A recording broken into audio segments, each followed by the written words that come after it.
First of all, Katherine, congratulations. Yes, thank you.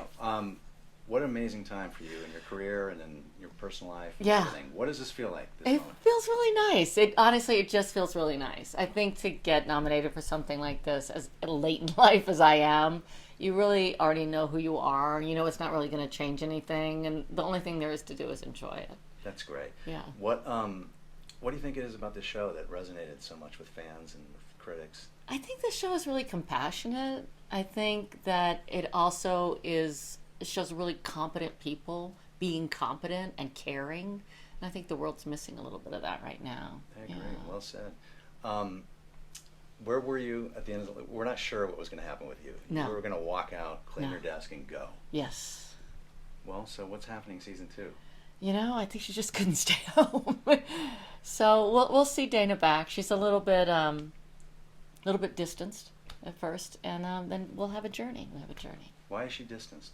Because of the punch and everything that she went through. I think we'll kind of start off with someone that's impacted by what happened last season, and then that gives us somewhere to go. Move into it. Yeah. And we're going to go into a crazy holiday weekend Yes. this season. Yes. I mean, I can only imagine what kind of stuff you're going to see on 4th of July weekend in the pit. It's really fun. It's very fun. It's amateur hour, right? These big holidays. People are always blowing things up and falling off of stuff. And so it's good. Brings some lightness to different bits of the show. Really? So, Yeah. And what else can you tease us about season 2? I know you can't say much, but Well, we have a new cast member. Yeah. we have We that. have We just Sepida playing Dr. Al Hashimi, and she's a really nice addition. And we have 2 new med students. Yeah, 2 new med students. That offer some comic relief, I might add. All right, little comic relief from the little pit. comic relief.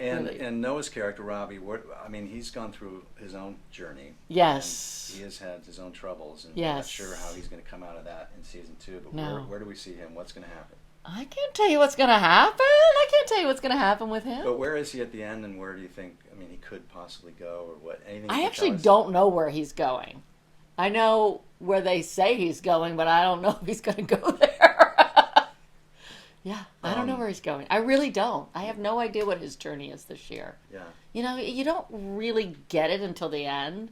I was saying earlier, we have people come in, and I don't know if they're going to be a season-long story or if we're going to patch them up and they're going to get out of there. I actually don't know, and I don't ask so that these interviews are easier. Right. Yeah. Good tip. Yes. Working with Noah, what does that mean to you, and what is it like being with Noah on this show? Well, I was a big fan of his, so to get the job, knowing that he was a producer, I felt he must have had a thumbs up to that. So it was just a big compliment to get the job. He is really one of the most easy, light, super talented people that it feels like it just is in the ether for him. Like he just steps into a scene and just blows it away without any seeming effort. I think it's just years of leading shows, and he's just in his zone in this role. Yeah.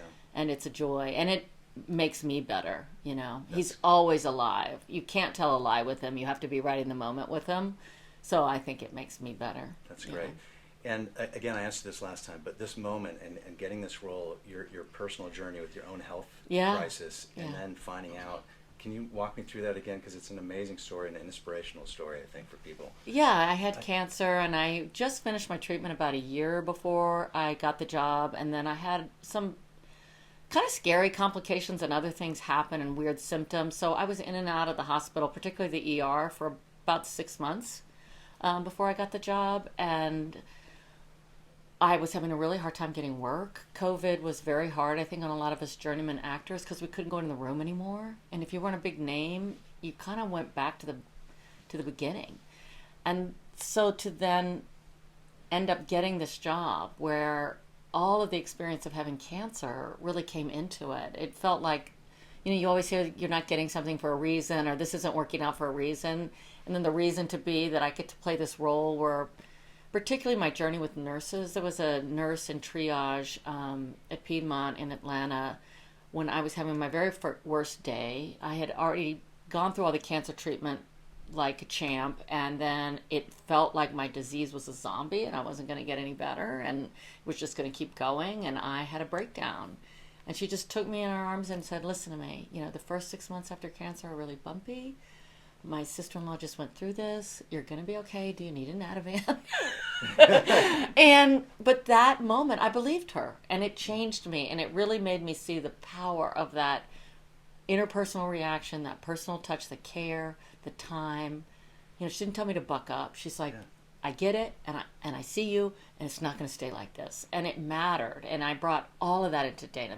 I'm trying to show that woman, So great. and I don't even know her name. Wow, I know the real life angels out there everywhere. It's amazing. And how much of the support was Grant, your handsome husband? Oh my to you God, through he's this been process? amazing. Well, first of all, I have to say, I'm almost could cry. My husband has always made me feel like I'm the real deal. I feel like he's always thought that's an actress. He just has always made me feel like he really valued and appreciated what I had to offer.